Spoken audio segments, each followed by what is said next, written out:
Hi there, my name's Nessy and you're listening to a podcast of The Culture Cafe. This is an interview with Example and was originally broadcast on RTE 2XM on the 3rd of October 2012. Enjoy. New single, or soon to be new single. Got its first airing. Yeah. Did you hear it? Got its airing last night, yes. Did you have a listen? I did have a listen to it. I listened to it twice. And it's a big week for you because you're number 2 in the charts this week as well. It was number 2 on Sunday, yeah. And the single's sticking around. We're turning things over very quickly on this campaign because some people, they release a song and they let it settle and sort of linger around for a month and then move on to the next one. But the week after we've charted, I'm already debuting my next single, which is kind of unheard of. I mean, I've never done it. I've never moved this fast before. And it's only 15 months or something since the last album came out? Yeah, August. So, 15 months. Crazy. As soon as the last album came out, I was already working on this one. And I actually wrote this album in January and February, but since then I've been producing it, doing all the music and the production and mixing it. And now I'm thinking about the 5th album. I don't know if we're going to do a compilation, for the last 4 albums up till now, because there's still a lot of people who I think know my songs but don't necessarily know my name. It's not a household name, I'm not a household face, but maybe a lot of my songs I know Kickstart, I know Change the Way You Kiss Me, I know We'll Be Coming Back, I know Say Nothing. So I want to maybe bunch all them together and repackage that, or get onto the 5th album. And it'd be nice as well, though, for people who don't know your early stuff to kind of hear that. I think so, yeah. Maybe not. You've been working with 10 producers on this album, is that right? Yeah, the last album had, I think, 9 or 10. This album's maybe 8 or 9. There's a lot of names on there, but the difference.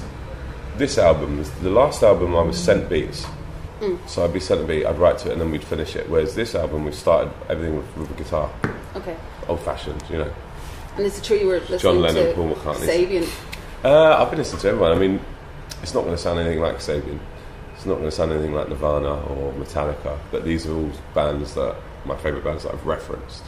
So it might just be the tone of the lyrics, or it might be the guitar riff, or the drums. But certain songs I've gone, because I wanted to make an electronic rock album.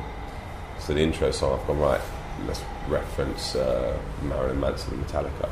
And then Close Enemies, I wanted to channel The Doors, and kind of, some people said, that riff sounds like U2, and then some people were like, that reminds me of The Strokes, So I'm glad that people are hearing these different bands and influences in there. But essentially it's still me. I'm not trying to, on my 4th album, go, right, I'm a band now, I'm a rock band.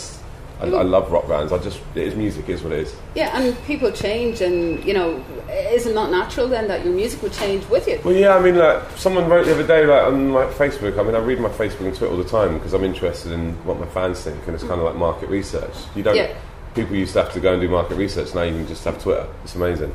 People are like, I don't like the new single. It's like, it doesn't sound like Change the Way You Kiss Me. You're like, I'm not going to make the same fucking song over and over and over again. What's the point? Yeah, I've done that. I had my rave album, this is my rock album. No, go back to your first album. Some people loved the first album, which not many people heard. I think, the first album sold 10,000 copies, and that was back in 2007, whereas the last album did 350,000, which is in the UK and Ireland. So I'm like, you've got that hip-hop album there, go listen to it. You've got the electro-pop album, you've got the dubstep album, now there's the rock album. And Graham Coxon gets it. He's on 5 tracks. 5 tracks? Yeah. Which is fucking amazing for me, because imagine, I'm 30, right? So when I was 14, 15... I didn't even think you were 30. Thank you, I thought I was older. No, I didn't. No. So yeah, I was 15, and I'm, you Blur on the radio all the time. Yeah. And I'll be honest, I knew who Graham Coxon was, but, everyone's a Damon Albarn fan or an Alex James fan, really. I think it's only the musos who love Graham, because he's one of the best guitarists ever. I don't think he was a fan favourite when they were out, was he? Because he was sort of the quiet, the shy one. Yeah, and Damon was always in the limelight. Damon was like me. Exactly. So yeah, I was always into Damon because he was just a loudmouth. I was like, I like that guy, he's a rebel. And then I met Graham, and I get on really well with Graham. He's actually, just like a geezer, just has a little chat and a giggle. And I went round to his house, and I played him the whole album. I think I played him 14 tracks. There's 12 on the album as it is, but I played him 14 songs. I said, what do you want to play on? He was like, well, I don't want to do that one because it sounds done, and I can't add anything to it. He goes, I'll play on that one because I don't think that guitar's really good. So it wasn't like I wrote it with him. album was kind of done. I said, I'd just love you to be a featured guitarist on it, because it's from a fan perspective. And then from a media angle, it's great, because then you get all these wankers, these doubters of magazines. I'm not going to name names, but magazines are like, why is Example making a rock album? You should stick to it. And you're like, I've got Graham Cox in the album, and then that's that, man. Sorry for swearing. You can swear all you want. To edit it out. The little boy on the cover, is that you? No, but it's based on a photo of me. The crowd shot, I took that at V Festival Stafford this year. So the 70,000 people in the album cover I took that at one of my gigs. It's my thumb. My girlfriend gave me a manicure before I took that picture of my thumb. Pedicures the next day. And we found a picture of me as a kid on stage, but it was kind of the wrong angle. And we wanted it to be perfect. And I was like, wouldn't it be amazing if it was me on the cover? Because the whole story is about evolving and growing up. But sometimes art comes before nostalgia. Speaking of your girlfriend... everyone's been asking me about my girlfriend today. I love it. I don't mind talking about her. Well, you... She's just outshining me. You quietly sneaked her out and into the venue last night. Did you see her? I did, yeah. She's a stunner. She's, I'm very lucky. It's what she seems to have what we'd say here in Ireland, put manners on you. When I met her, I was like a giggling wreck, because, like, you know, when you're famous and you meet girls and you just get a bit cocky, you're like, yeah, I'll do whatever, just showing off, and you don't really make an effort. You think, yeah, whatever. And then when I was with her, I was like, because she was famous in Australia. She won Miss Australia, and then she came third in Miss Universe. And she was a big TV presenter and radio host over in Oz. And she was on every bus and had, you know, everywhere you drive around Sydney. But, there's Erin in a bikini. So, and then I did this interview with her, and I was really giggly. And then I came out of the interview and I said to my manager, "Oh my God!" But then you think, she's not going to fancy me because she's beautiful and she's famous. She doesn't need anything from me. She's already famous. But it's nice to find someone that's genuine, though. Totally. You know what I mean? That you're on the same level. My favourite thing was, like, she's stunning and she's got loads of money, so why should she want to be with me? You know? That's I was like, cool. This is real love. So, speaking of Oz, your parents live over there. Yeah. And when you finished in film school, you went over there. And is this true that you worked in the props of, like, Star Wars? Yeah, I actually worked on 3 really weird films. I worked on The Mask 2, which no one saw because it was awful, and I worked on Stealth, which was a film about stealth bombers. Okay. Which had like Jamie Foxx in. It's dreadful. And I worked on Star Wars Episode 3 for a couple of weeks, like not long enough. But I was in the props department with all the people making lightsabers and that's pretty cool. Blasters, and yeah, it was pretty cool. Is that something you'd like to pursue in the future, or do I a plan B and director? I'd love to. I mean, I started off making films at uni, and I used to make films when I was 15, 16. My dad's camcorder. I wanted to be a director. Fell into music by accident. It's been a nice accident. You know, I kind of adapt to stuff really well. Like, so I kind of made music, and then I learnt the ropes, and I just studied the music industry. And I was like, right, this is what I'm going to do. I can make this work for me. I can make a career out of this. I know I still intend to go back into films. I mean, most directors make it now, 40 or 50. So Plan B is obviously an exception. He's an incredible guy. I was on tour with Plan B like 7 years ago, and we were on the same tour bus. I was supporting him. His first album just come out. My first album was about to come out, and he showed me a script. He was like, "Yeah, you done films, ain't you? Like, read the script. Let me know what you think about this film. Like, tell me." And I was like, "Yeah, it's wicked." And that was 6-7 years ago. Even then, he was like, had his heart set on making a film. Yeah. And then I love the fact that he sold millions of records on a soul album, and then he's like, "Fuck, so I'm gonna go make a hip hop album again that no one's gonna buy." I love him. He's a fucking nutter. It's pretty cool, yeah. So there in obviously Ill Manners, and then Sweeney, he's a right gangster in that. I didn't think it was a great film. I mean, he's a decent actor, but I didn't think it was a great film. And you love touring.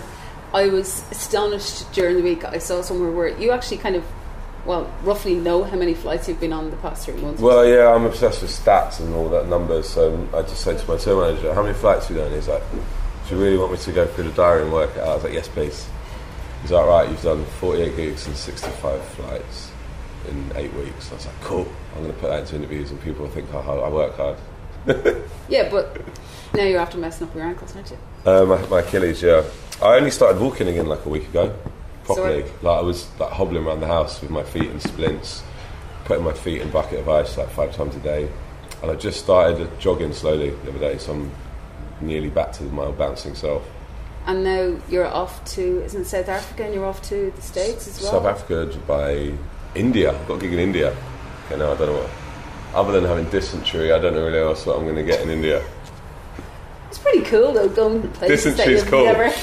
No, it's not, but you know, it's going to new territories that you've never been before. Oh, I love it. Like, I think some people, well, I know some people in my position, they get rich and successful and they take a year off and they forget what's important. The important thing is to keep touring and developing and evolving and meeting new people and travelling and testing your music out. And then you've only recently signed to Mercury in the US, States, wasn't it? Yeah. So I just think, someone's like, yeah, they want you to go, you know, to Doha and do a gig. Some people are like, nah, I'll just sit at home and count my money. I'm like, nah, fucking let's go Qatar. But yeah, see what that shit's saying. I'm a bit of a baseball fan and I love the San Francisco Giants, so all the Bay Area stuff comes into my feed. And you're playing in Oakland. Oakland, yeah. When you're in Oakland... Oakland Athletics. Yeah, Oakland A's. When you're over there, you need to check out a bar called The Layover. All right. There's a hip-hop guys called Foreign Legion. They're really good. Yeah, do you know them? I know them, yeah. They're pretty cool. They work with DJs here and stuff as well. They're pretty I'll check cool. them out. I'm only there for 2 days. Yeah, it's enough time. That's my life. I fly 12 hours to be somewhere for 12 hours, and then, like the Calvin Harris video in LA, I flew to LA for, I think, 8 hours. I was in LA for 8 hours. Shot the video and flew home. It's mental. just mental, like all the collaborations. That's why my legs are fucked. Yeah. How do you get better? Like, when do you get the time to get better? Well, I cancelled some gigs so I could be here for Arthur's Day. So Arthur's Day. Arthur's Day. To Arthur. That video that you look like a pint of Guinness today. Oh, cheers. With your white top. Themed. The little video you did for Arthur's Day. Yeah. How many takes did it take to get that video? Not really. I shot that whole promo in like an hour. Really? Yeah, they gave me the list a few days before and just rattled through, didn't I? Yeah, you did. Did amazingly. Yeah. Awesome. And it's not the first time you've played Arthur's Day either. Second. I wasn't so well known then. I think I'd watched a song come up. It was like my biggest song last time. So in 2 years. I was there. Oh really? I was. She's fucking stalking this woman. She was there last night as well. What's so fun about Arthur's Day? Just the Irish, aren't they? It's just like they open everyone with open arms. Everyone's like your neighbour. You know what I mean? It's great. Awesome stuff. And like you can. I think that's why the Americans have this obsession with the Irish. I mean, everyone likes the Irish anyway. That's why people celebrate, St. Patrick's Day more than anything else. But Arthur's Day is another great excuse to celebrate Irish and Guinness. It's spread over to the UK this year, hasn't it? Because when I was here, Retro was talking to Retro the other day. Yeah, he's doing one of the gigs in the UK, and everyone in the UK is like, "What's Arthur's Day?" And then like, I don't know, but it's something to do with Ireland and drinking. And like, cool, yeah, great. And kind of sums it up how people feel about Guinness and Ireland. Awesome stuff. Listen, thanks a million for your time. I would be very thanks a million. I know, it's my favourite thing. Everyone says thanks a million. And Louis Walsh. Come here. Louis Walsh says 1,000,000% yes from me. Oh yeah. Sorry, Louis. What? 1,000,000%. I love it. Beautiful. Oh my God, you're a star. You're amazing. You're gonna go far. You're gonna win this competition. 1,000,000% yes from me. Thanks a million. Thanks for listening. If you'd like to find out more about the Culture Cafe, you can go to my blog, which is nessymon.com, or you can send me an email at nessy@nessymon.com. And thanks for listening. Bye.